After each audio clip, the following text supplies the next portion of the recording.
दोस्तों आज संतान सप्तमी का व्रत है। संतान सप्तमी का व्रत क्यों किया जाता है, कैसे किया जाता है, कौन लोग इसे कर सकते हैं, इन सब बातों की जानकारी मैं आपको इस लॉन्ग वीडियो में दे रहा हूं। कृपया ध्यान से हमारे साथ बने रहें। चैनल को अभी तक सब्सक्राइब न किया हो तो सब्सक्राइब अवश्य कर लें। दोस्तों सबसे पहले मैं आपको बताना चाहता हूं पूजा का मुहूर्त।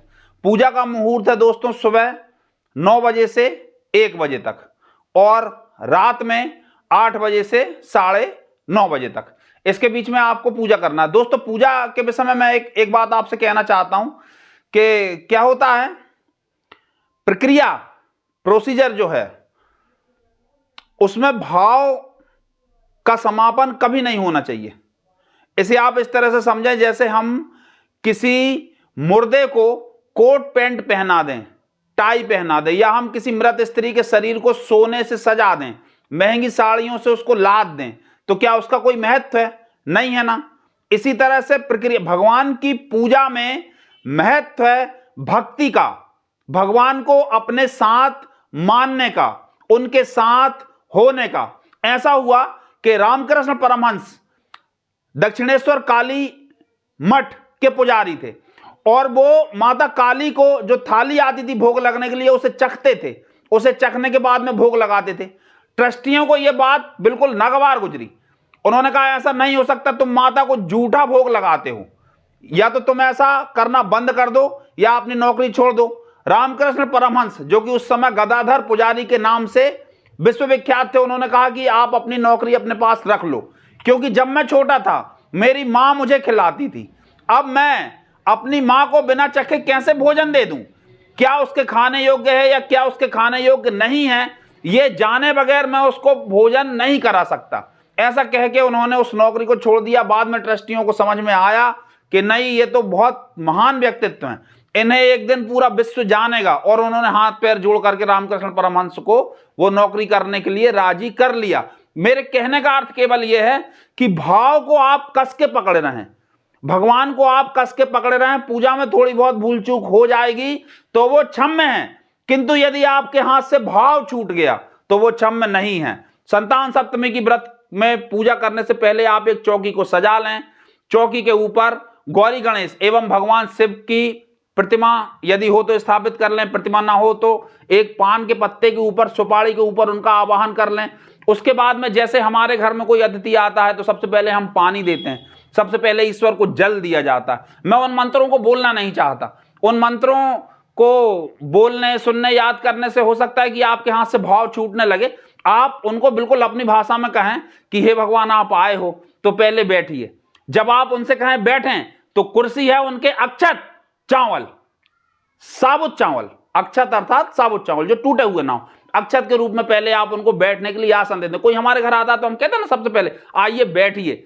सबसे पहला काम होता है आगंतुक को बिठालना। तो आप गौरी गणेश और भगवान शिव को अपने घर में बुला रहे हैं तो सबसे पहले आप उन्हें बिठा लेंगे। उनका आसन है आपका भाव, आपका हृदय, और प्रक्रिया में अक्षत। आप पान के पत्ते के ऊपर जो सुपारी रखी हुई है पास में एक अक्षत छोड़ दें कि आइए भगवान बैठिए। फिर आप देते हैं उन्हें जल। कहते हैं ना अब क्या लेंगे आप, ठंडा या गर्म, क्या मंगाएं, कोल्ड ड्रिंक, चाय, कॉफी। तो आपको उसके बाद में उन्हें अर्घ देना है, जल देना है। उसके बाद में क्या करते हैं, उसके बाद में फिर आप पहले उन्हें स्नान करा दीजिए, फिर उनका तिलक कर दीजिए। यह शास्त्रीय पद्धति है। आजकल हम इन सब चीजों को भूलते जा रहे हैं। उसके बाद में पूजा बिल्कुल सरल रहती है दोस्तों, पूजा बिल्कुल सरल रहती है। पूजा की जो आत्मा है, जो प्राण है, वो भाव है। भाव को बिल्कुल कस के पकड़े रहिए। ये मत सोचिए कि वो सुपारियां, हां उनमें साक्षात परमेश्वर विद्यमान है। उस समय के लिए उन्हें आप तिलक कर दीजिए। तिलक के बाद आप उन्हें अर्घ धूप दिखा दीजिए जिससे वो प्रसन्न हो जाएं। उसके बाद में पुष्प चढ़ा दीजिए। उसके बाद में वस्त्र के रूप में आप मौली धागा उन्हें समर्पित कर दीजिए, या आप कर सकते हो तो अपने मन में संकल्प कर लीजिए कि हम कुछ गरीब बच्चों को वस्त्र दे देंगे, किसी अनाथालय में या किसी वृद्धाश्रम में हम इतने रुपए के वस्त्रों का दान कर देंगे। इस तरह से आप कोई भी संकल्प उस समय पे कर सकते हैं। आप उन्हें वस्त्र दे दीजिए। उसके बाद में आप पूजन में यदि कोई गलती हुई हो तो उन्हें क्षमा मांग लीजिए। संतान सप्तमी के पूजा की जो मुख्य बात है जिसे आपको भूलना नहीं है वो है 14 मीठे जिन्हें आप गुलगुला कह सकते हैं, या मीठे भजिया कह सकते हैं, या मीठी पुड़ी कह सकते हैं, या मीठे बिजोरा कह सकते हैं। तो ये 14 की मात्रा में आपको बनाना है, 14 मीठी बाटी आपको बनाना है। 7 आपको भगवान गौरी गणेश और शिव जी को समर्पित करना है, और 7 आपको 7 जो भी माता या पिता इस व्रत को करते हैं, 7 वो स्वयं खाते हैं, और केवल इन 7 को खाकर ही वो पूरा दिन 24 घंटे का व्रत करते हैं। ये व्रत अवश्यमेव फलदायी है, इसका फल अवश्य ही मिलता है। तो 7 आप भगवान को समर्पित कर दीजिए, और भगवान को समर्पित करके या तो आप किसी कर्मकांडी ब्राह्मण को दे दीजिए, या किसी कन्या को दे दीजिए, या किसी ऐसे व्यक्ति को दे दीजिए जिसको उसकी आवश्यकता हो, जो उसे श्रद्धा पूर्वक प्रसाद को पाले, खा ले, कि किसी भी प्रकार से उसका अपमान ना करे, निरादर ना करे। और 7 आप दिन भर में स्वयं खा लीजिए। ये हो गई दोस्तों पूजा की विधि। 7 गठान आप एक धागे में लगाएं, उसे आप समर्पित कर दें।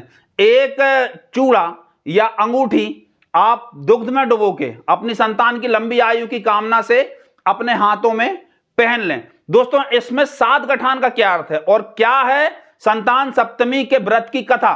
ऐसा हुआ कि माता देवकी के 7 पुत्रों की हत्या कंस के द्वारा करवा दी गई। इस पर माता देवकी बहुत व्याकुल हो गई, बहुत शोक से संतप्त हो गई। उनके पास में लोमस ऋषि पधारे।